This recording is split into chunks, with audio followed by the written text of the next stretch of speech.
छोट एक प्रयास सेवा संघ पक्षर उक्त सेवाश्रम को सहायता 42 मौजा थाना अंतर्गत ब्रह्मपुर मौजा अवस्थित उप सेवाश्रम अंतेवासी मानक सहायता और मानव सेवा भित्तिक एक आलोचना चक्र अनुष्ठित हो कार्यक्रम ढेंकानाल जिलार सामाजिक संगठन छोट एक प्रयास परिवार सदस्य माने आश्रम अंतेवासी मानक सेवा मिष्टान्न बंटन करने सहित एक मासर राशन सामग्री प्रदान करते। यही अवसर में आश्रम प्रतिष्ठाता आनंद महारणा चिन्मयी पट्टनायक पीपुल फॉर सेवा संगठन परिचालिका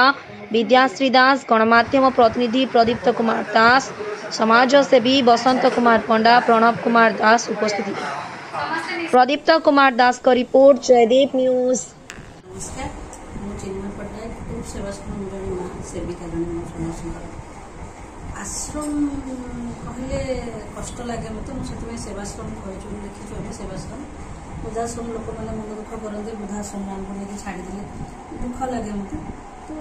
ये छोट एक प्रयास पिला मैंने आसी आज मौसा मौसम किसी साहय करने सहित किसी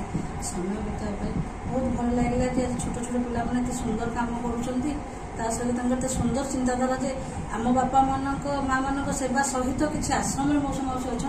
आग सहित जाकि समय बिताइबे। तो मैं सब पिला आजिकल यंग जेनेरेशन अच्छे सब पिला रिक्वेस्ट प्रथम बापा माँ मान सम्मान करते निज बापा माँ एत भल पाते जी तुम से कष्ट कर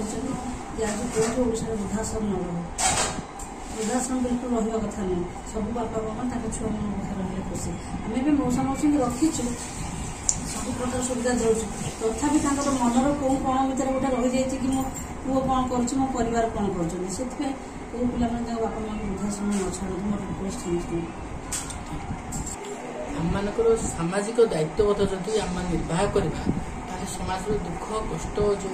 अवहेलित निष्पेषित से शब्दटा ही रही से निश्चिन्न हो से आम सामाजिक दायित्वबोध अच्छी जमी किसी पूर्व विद्याश्री कहले जे आम समाज को आसीचु किसी लोकंर साहाय्य सहयोग बिना आम समाज में बंची पारानी से समाज में आम जमी बंचीचु आपने जो भी चाकरी करवेश में 50 जन अच्छा बोलिकी तो आप चाकरी कर दरमा पाँच किसी कम कर ठीक सेमती आप समाज में बंची रही कहार कहार किसी अवदान अच्छे से आप निज परिवार दायित्व निर्वाह करने सहित समाज में आपंकर किसी दायित्वबद्धता अच्छी से निर्वाह कर प्रकृत सेवा आ सेटा को ही आम धरिकी चलवा बोली मन रखा जदि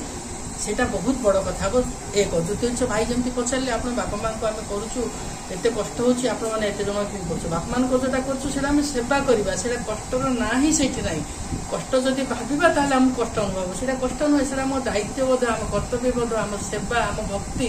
आम भल पाइबा जदि सेटा को ही आम जदि भाविबा ताले कष्टर अनुभूति बा से सज्जा ही रही आमको से सेवा सब सेवा ही रही आटा भक्ति और श्रद्धा सहित करवा दरकार जब से कष्ट हम ना सेमती थे कर देखु निश्चय आप खुशी और अंतरात्मार खुशी प्रकृत खुशी जोटा से अनुभव करें।